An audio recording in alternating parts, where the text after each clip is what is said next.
అంటే క్రీస్తుని వెంబడించడం అంటే సన్యాసం తీసుకోవడమా?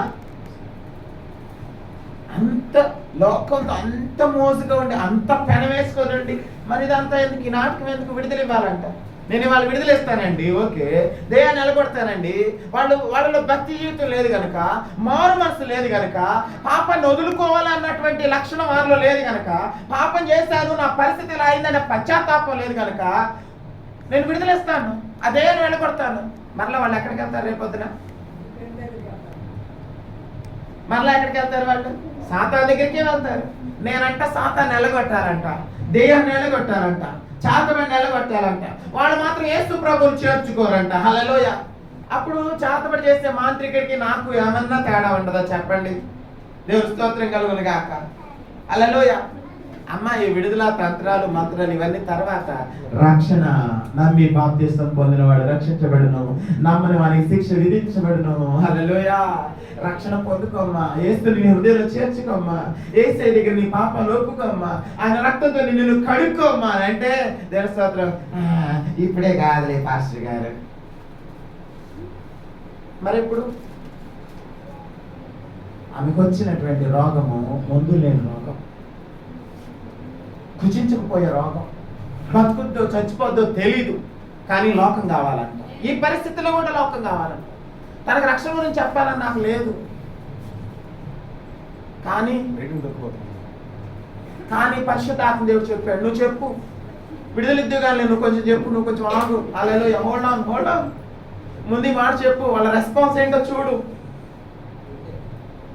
అప్పుడు నేను వచ్చాను, నేను ఎంత పొరపాట్లు ఇరుక్కుని పోయేవాడిని. దేవుని స్తోత్రం. మనుషుల ముఖాలు చూసి నేను మోసపోయాను కదా. వాళ్ళ హృదయము దేవునికి దూరంగా ఉంది, దేవుని నియమాలు పాటించడానికి దూరంగా ఉంది, దేవునితో కలిసి నడవడానికి దూరంగా ఉంది. కానీ వాళ్ళకి ఏం కావాలి? స్వస్థత కావాలి. Wrong persons. అందుకే పౌలు అంటాడు, ఏడుస్తూ చెప్తున్నాడంట, అనేక మంది క్రీస్తు శిలువకు విరోధులుగా ఉన్నారు. హల్లెలూయా. విరోధులుగా నువ్వు ఎందుకుండాలి? దేవుని స్తోత్రం. వారు కడిపే వారికి దేవుడు అని అంటాడు. ఏంటది? దేవుని స్తోత్రం. ఏంటి కడుపేంటి? దేవుడు ఏంటి? కడుపు అంటే తింట గురించి మాట్లాడుతున్నాడు పౌలు అని అనుకున్నాను. యాంప్లిఫైడ్ బైబిల్లోకి వెళ్ళి చదివితే అక్కడ రాయబడింది కదా, శరీరానుసారమైన కోరికలు. ఆ కోరికలే వాళ్ళకి దేవుళ్ళు. దేవుని స్తోత్రం కలుగును గాక. వాళ్ళ కడిపే వాళ్ళకి దేవుడు అంటే కోరికలే వాళ్ళకి దేవుడు. దేవుని స్తోత్రం కలుగును గాక. హల్లెలూయా. లస్ట్, ఇచ్చులు, పాపేచ్చులు వదులుకోలేరు, కామ కోరికలు జయించుకోలేరు. దేవుని స్తోత్రం. ప్రార్థన చేసి మోకరించాలంటే వాళ్ళకి బహు కష్టము. కుసేపు ఒక 5 నిమిషాల్లో ప్రార్థనలో కూర్చుంటే ప్రపంచం మొత్తం గిర్రం తిరుగుతూ ఉంటుంది మైండ్లో. దేవుడు మాత్రం కనపడ్డాం. ఒక దాని చేత నడిపించబడుతూ ఉంటారు వాళ్ళు. సిలువకు విరోధులు వీళ్ళంతా కూడా. హల్లెలూయా. యేసుని తెలుసుకున్న నీవు నేను మనం ఏం చేయాలి తెలుసా? మనమే సిలువను వేసుకోవాలి, సిలువను ఎత్తుకోవాలి, సిలువతో కూడా నడవాలి. హల్లెలూయా. దేవుని స్తోత్రం. అందుకే యేసు ప్రభు అన్నాడు కదా, లూకాసు వార్త 9వ అధ్యాయం 23వ వచనంలో, మీలో ఎవడైనా నన్ను వెంబడించబోతున్నట్లయితే నీ సిలువను ఎత్తుకొని నిన్ను రిక్తునిగా చేసుకొని సిలువను ఎత్తుకొని వెంబడించాలంట. హల్లెలూయా. రిక్తునిగా చేసుకోవాలంట. దేవుని స్తోత్రం కలుగును గాక. ఆ సిలువను నువ్వు భుజాన వేసుకొని నువ్వు వెళ్తూ ఉన్నావు బిడ్డ, వెళ్తూ ఉన్నావు. దేవుని స్తోత్రం. సడన్ గా నీలో ఒక లోపం కనపడింది. ముందే లోపల అందరికి కనపడవు, ఎవరికి వాళ్ళు సొలితులు ధరించుకొని ఉంటారు. హల్లెలూయా. కొంత దూరం ప్రయాణించిన తర్వాత వాక్యము నీతో మాట్లాడుతూ ఉన్నప్పుడు నీలో ఒక్కొక్క లోపము పరిశుద్ధాత్మ దేవుడు వేలెత్తి చూపిస్తూ ఉంటాడు. అదే మాట్లాడకండి, వేలెత్తి చూపిస్తూ ఉంటాడు. హల్లెలూయా. అప్పుడు దేవుని స్తోత్రం. సడన్ గా అరే నా ప్రాబ్లం అంతా నా కళ్ళలోనే ఉంది కదా, నా ఈ వ్యామోహపు చూపులు కదా అని నీకు అర్థమవుతుంది. హల్లెలూయా. అక్కడ నువ్వు ఆగాలి. దేవుని స్తోత్రం. నువ్వేం ఎత్తుకొని నడుస్తున్నావు? సిలువను ఎత్తుకొని నడుస్తున్నావు. అక్కడ ఆగి దేవుని స్తోత్రం కలుగును గాక. సిలువ మీద నిన్ను నువ్వు సిలువ వేసుకోవాలి, చావాలి. సిలువను వేసుకోవడం అంటే అంత ఈజీ. చాలా మందికి ఎందుకు కష్టం అంటే ప్రార్థన చేయటం అందుకే కష్టం. సిలువను వేసుకోవటం అంటే ప్రార్థన చేయటం, మోకాళ్ళు ఓరటం, గెత్సెమనెలో యేసు ప్రభులాగా రక్తము చెమటలా కారేలాగా ప్రార్థన చేయటం. హల్లెలూయా. అపోస్తలుడు యోహాను అన్నాడు, నా చిన్న పిల్లలారా పాపం జోలికి మీరు పోవద్దు. ఎందుకు చెప్తున్నానంటే మీలో ఇంకా అనేక మంది పాపంతో రక్తం కారేంతగా మీరు పోరాడలేదు. ఎలా పోరాడాలి మీరు పాపంతో? రక్తము చెమట, రక్తమే చెమటగా వచ్చేలాగా మీరు కోరాలి. గెత్సెమనే ప్రార్థన మీరు చేయాలి. దేవుని స్తోత్రం కలుగునుగా. ఆ ప్రార్థన చేయడానికి ఇష్టపడరు వాళ్ళు, సిలువను ఎక్కడానికి ఇష్టపడరు వాళ్ళు. దేవుని స్తోత్రం. యేసుని తెలుసుకున్నాను నేను, నమ్మి బాప్తిసం పొందాను నేను, నా కళ్ళలో ఏదో ప్రాబ్లం ఉంది. హల్లెలూయా. కూర్చోవాలా 3 రోజులు, 10 రోజులు, 21 రోజులు ఉపవాస ప్రార్థనలో ఉండాలి. అదా నువ్వా అదా, అది గెలిచిద్దా నువ్వు గెలుస్తావా చూసుకోవాలి. ఎదురు బదురుగా నిలబడి. దేవుని స్తోత్రం. సిలువకు విరోధులుగా మనం నడవకూడదు. మనం సిలువ వేసుకోవడం నేర్చుకోవాలి. ఈ శరీరము పాప శరీరము, హల్లెలూయా, అది నిరర్థకం అవ్వాలి, అది తీసివేయబడాలి. అమర్చతని మనం ధరించుకోవాలని బైబిల్ చెప్తుంది. పరిశుద్ధాత్మ అగ్ని చేత మనం కాల్చబడాలని బైబిల్ చెప్తుంది. హల్లెలూయా. చాలా మంది నమ్మి బాప్తిసం తీసుకున్నాం ఇంకా సరిపోయింది అనుకున్నారు. లేదు, నీ పాపేచ్ఛలు నువ్వు జయించకపోతే నువ్వు క్రీస్తు శిలువకు విరోధంగా నడుస్తున్నట్టే కదా. చూద్దాం. వారి కడుపే వారి దేవుడు, వారి నాశనము వారి అంతము. దేవుని స్తోత్రం కలుగునుగా.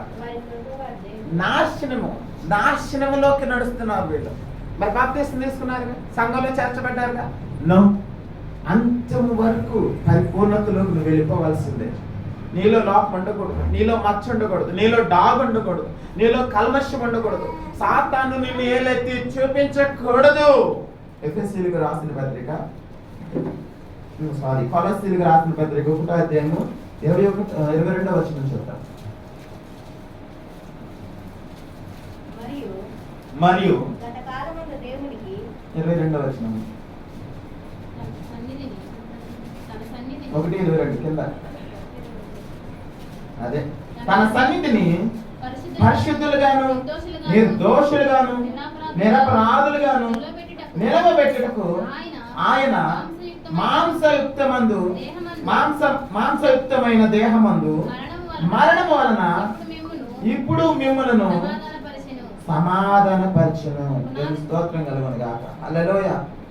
కింద చదివితే, పునాది మీద కట్టబడిన వారే స్థిరముగా ఉండి మీరు విన్నట్టు ఆకాశం కింద ఉన్న సమస్త సృష్టికి ప్రకటించబడినట్టు ఈ సువార్త వలన కలుగు నిరీక్షణను తొలగిపోక విశ్వాసమందు నిలిచి ఉండిన యెడల ఇది మీకు కలుగును.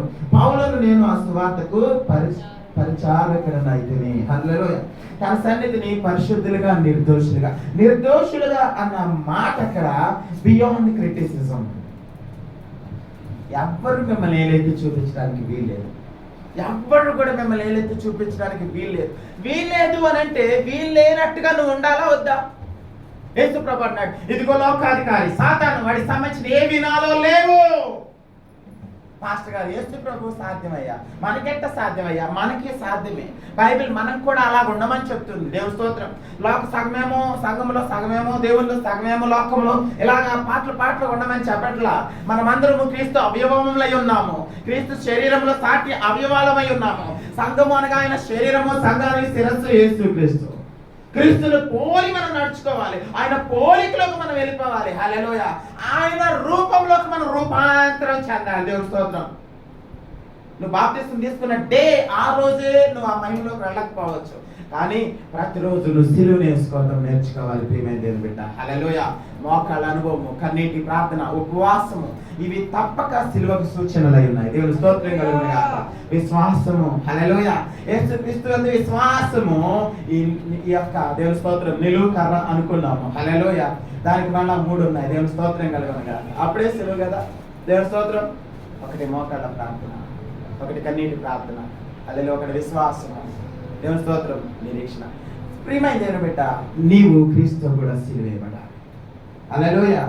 కింద చూద్దాం. ఇంకా ఫిలిప్పీయులకు రాసిన పత్రిక 20వ వచనం. మన పౌరస్థితి పరలోకమందే ఉన్నది. అక్కడ నుండి ప్రభువైన యేసుక్రీస్తు మన రక్షకుని మన పౌరస్థితి పరలోకమందు ఉంది. పై వాక్యాన్ని మనం దృష్టి కలిగి ఉండాలి. భూ సంబంధమైన వాటి మీద మనం మనసు పెట్టుకోకూడదు. హల్లెలూయా. ఇప్పుడు అర్థమవుతుందా మీకు? వారి కడిపే వారికి దేవుడు అంటే భూ సంబంధమైన కోరికలు, భూ సంబంధమైన వ్యామోహాలు, భూ సంబంధమైన పాపము, భూ సంబంధమైన పిశ్రాంతాన్ని, భూ సంబంధమైన క్షమించలేని తనము, భూ సంబంధమైన ప్రేమించలేని తనము, ఇవన్నీ భూ సంబంధమైనవి. వాటిలో మనము ఉండకూడదు. మనం పరసంబంధులము, మన పౌరసత్వం పరలోకమందు ఉంది కనుక మన రక్షకుడైన ప్రభువైన యేసుక్రీస్తుని బట్టి మనం పరలోకం వైపు చూడాలి. ఆ విధంగా మనం నడుచుకోవాలి. కింద చూద్దాం 21. సమస్తము తనకు లోపరుచుకుని జాలిన శక్తిని బట్టి ఆయన మన దీన శరీరమును మహిమ శరీరమునకు సమరూపముగా మన దీన శరీరమును తన మహిమ గల శరీరమునకు సమరూపము గలదానిగా మార్చును. హల్లెలూయా. అంటే ఈ మట్టి దేహం అంట దేవుని యేసుక్రీస్తు మహిమ దేహంతో సమాన రూపంగా మారాలంట. హల్లెలూయా. ఈ పాపేక్షలతో నీ దేహం అంట మహిమాత్మతో నింపబడాలంట. దేవుని స్తోత్రం కలుగునుగా. లోకానుసారమైన వాటితో నింపబడిన ఈ దేహము పరిశుద్ధాత్మ అగ్నితో నింపబడాలంట. హల్లెలూయా. ఎంతమందికి అర్థం అవుతుంది? అగ్ని, పరిశుద్ధాత్మ దేవుని అగ్ని. ఈ అగ్ని నిన్ను తాకినప్పుడు నీలో ఉన్న పాపేచ్ఛలు కాలిపోతాయి. మహిమ దేహమును పొందుకోవటం ప్రారంభిస్తాం. హల్లెలూయా. మహిమ దేహము పొందుకోవటం ప్రారంభిస్తాం. నీ సమస్య ఎంత పెద్దది అనేది నాకు అనవసరం. ఎన్ని సంవత్సరాల నుంచి నువ్వు తాగుడు బానిస నాకు అనవసరం. ఎన్ని సంవత్సరాల నుంచి నువ్వు జారత్వానికి వ్యభిచారమని నాకు అనవసరం. అది హల్లెలూయా. ఎన్ని సంవత్సరాల నుంచి నువ్వు అబద్ధాలకు బానిస నాకు అది కూడా అనవసరం. ఎన్ని సంవత్సరాల నుంచి నీ స్వభావము పాప స్వభావం ఉండింది అది నాకు అనవసరం. కానీ ఒక్కసారి ఆ అగ్ని నిన్ను తాకినప్పుడు, హల్లెలూయా, పరిశుద్ధాత్మ అగ్ని నీ మీదకి వచ్చినప్పుడు, దేవుని స్తోత్రం, ఆ అగ్ని చేత నువ్వు కాల్చబడినప్పుడు నీవు వేరొక దేహమును ధరించుకుంటావు. హల్లెలూయా. నీ దేహము అగ్ని దేహముగా మార్చబడింది, మహిమ దేహంగా మార్చబడింది. యేసు ప్రభుతో సమరూపంగా నువ్వు మార్చబడతావు. ప్రియమైన దేవుని బిడ్డ, నువ్వు పుట్టినప్పుడు మట్టి దేహంతో నువ్వు పుట్టిండొచ్చు, బాహ్య సంబంధమైన ప్రకృతి సంబంధమైన మనిషిగా నువ్వు పుట్టిండొచ్చు, కానీ యేసులోకి వచ్చాక నువ్వు అలా ఉండటానికి వీల్లేదు. హల్లెలూయా. అగ్ని చేత నువ్వు నింపబడాలి. దేవుని స్తోత్రం. సిలువను ఎత్తుకొని మనం కొనసాగాలి. సిలువకి విరోధులుగా మనం నడవకూడదు. చాలా మంది సిలువకు విరోధులుగా నడుస్తూ ఉన్నారు. ఈ రోజున సిలువకు విరోధులుగా నడవకూడదు మనం. హల్లెలూయా. సిలువ కోసమే మనం నిలబడాలి. సిలువలో మనం చనిపోవాలి. సిలువలో మనం చనిపోయినప్పుడు యేసుక్రీస్తు కూడా చనిపోతున్నాము. అదే ఆ ఫిలిప్పీయులకు రాసిన పత్రిక 3:10 చదువుదాము. ఏ విధము చేతనైనను మృతులలో నుండి పునరుద్ధానము కలగవలెనని ఆయన మరణ విషయములలో సమానుభవము కలిగిన వాడినై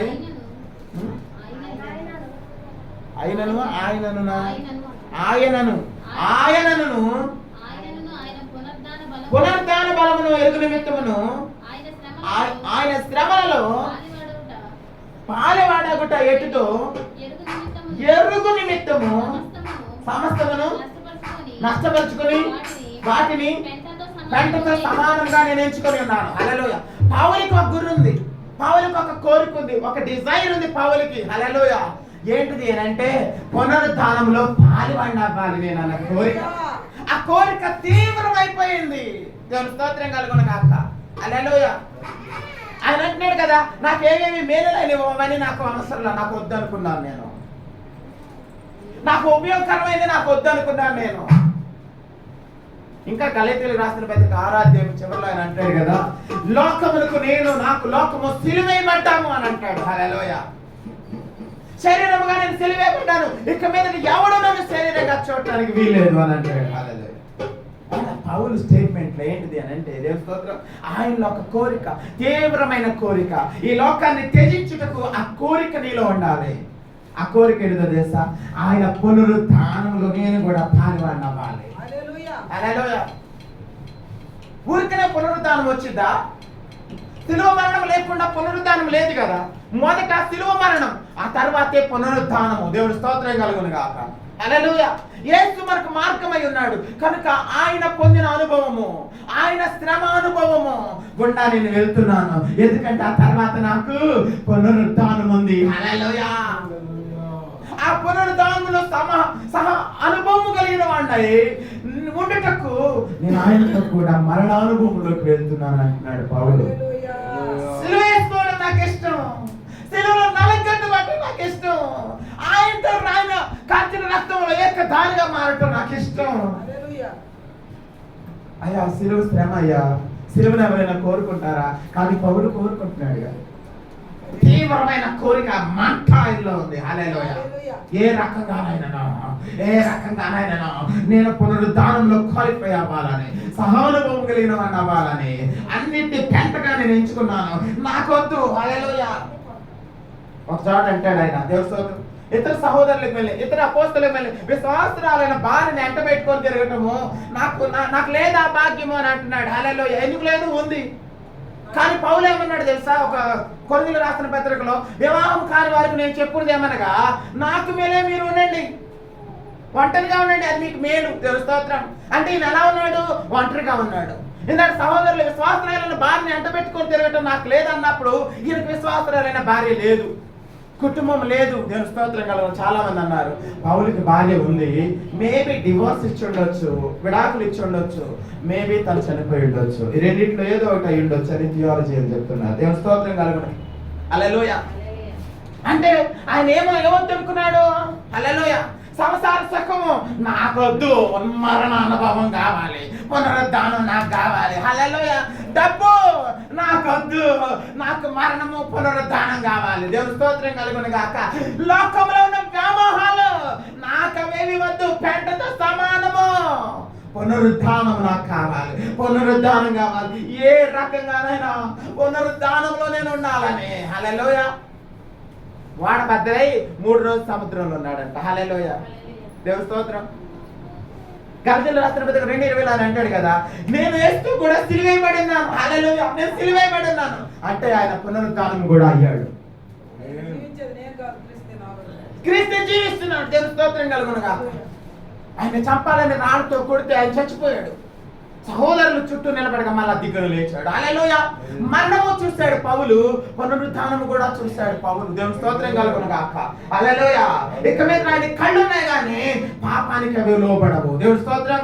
ఆయనకు నోరుంది, పంచేంద్రియాలు ఉన్నాయి, పాపానికి లోబడవు. పాపానికి అతీతంగా ఆయన జీవించడం మొదలు పెట్టాడు. హల్లెలూయా. శరీర ధర్మానికి, శరీర నియమానికి అతీతమైన జీవితము ఆత్మ నియమంలో ఆయన వెళ్ళిపోయినాడు. హల్లెలూయా.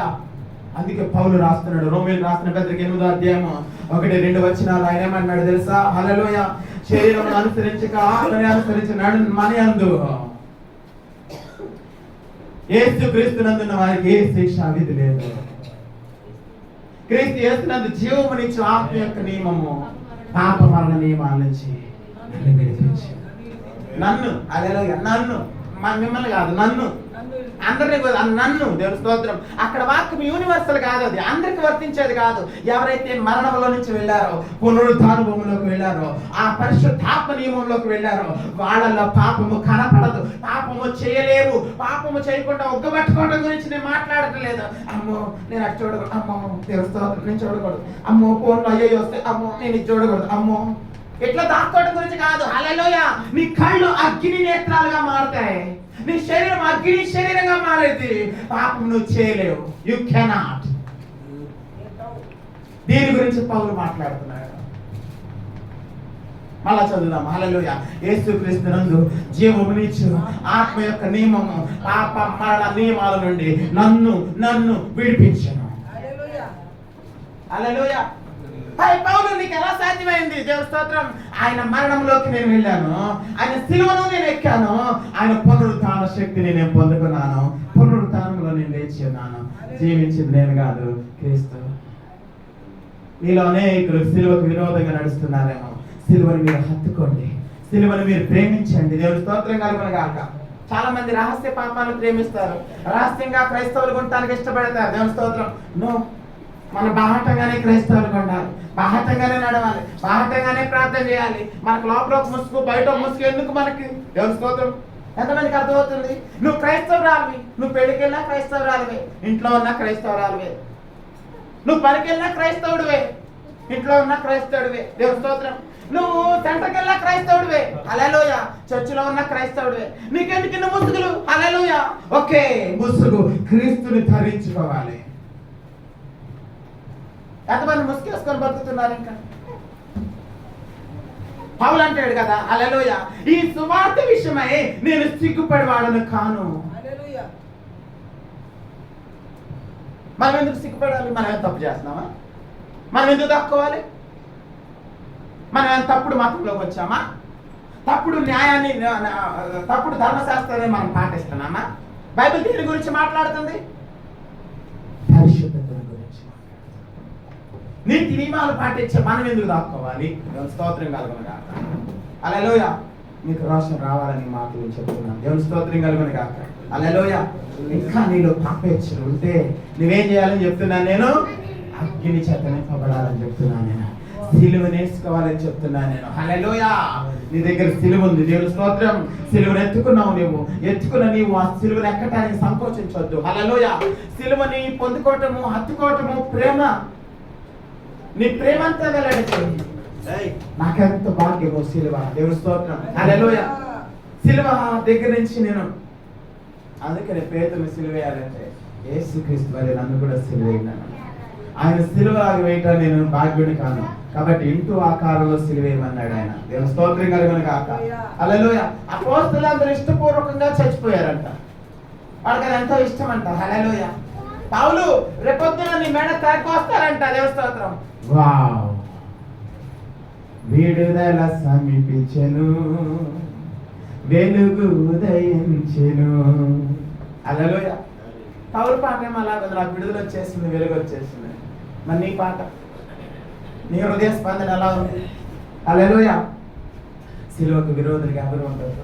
సిలువను ఆశ్రయించండి, సిలువను పట్టుకోండి, మోకరించండి, హల్లెలూయా. మోకరించి పరిశుద్ధాత్మ దేవుని అడగండి, ప్రభువా నన్ను కూడా సిలువ వైపు నడిపించు, సిలువ మరణం వైపు నన్ను నడిపించు ప్రభువా. క్రీస్తు ఏ విధంగా సిలువేయబడ్డాడో నేను కూడా అదే సిలువ మరణంలోకి నేను వెళ్ళాలి, హల్లెలూయా. అని దాని అర్థము ఆయన మేకులు కొట్టేకున్నాడు కాబట్టి నువ్వు మేకులు కొట్టుకోమని కాదు దాని అర్థము. ఆయన మొండ కిరీటం పెట్టుకున్నాడు నువ్వు పెట్టుకోమని కదా దాని అర్థము, హల్లెలూయా. ప్రార్థన ద్వారా నువ్వు సిలువేయబడాలి, దేవుని స్తోత్రం. నీ ప్రార్థన గదిలో నీకు ప్రత్యేకంగా జరిగేదే సిలువ అనుభవం. దాన్ని ఎవరు చెప్పరు, ఎవరు వేయరు. పాస్టర్ గారి సంఘంలో వేసేది కాదు ఆ సిలువ అనుభవం, హల్లెలూయా. జస్ట్ నేను మీకు డైరెక్షన్ చూపిస్తున్నాను అంతే, హల్లెలూయా. సో మీకేం కావాలి? కదలిక కావాలి. పౌలుకి ఎవరు చెప్పారు? వెంటలాగా ఎంచుకో, అన్నిటిని ఎంచుకో. ఎవరు చెప్పారు పౌలుకి?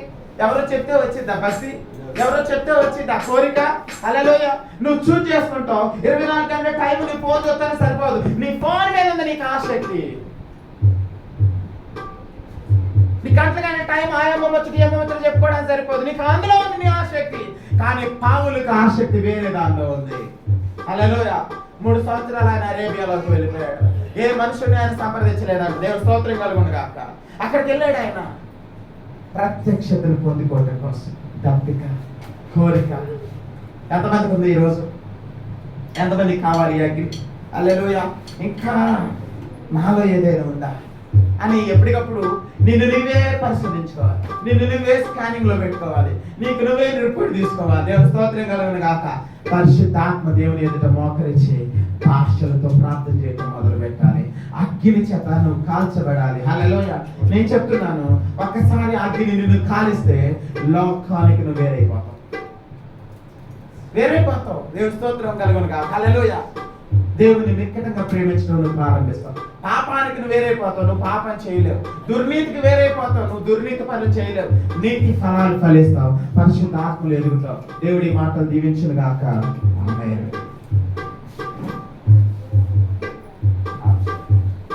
ప్రార్థన చేసుకున్నాం.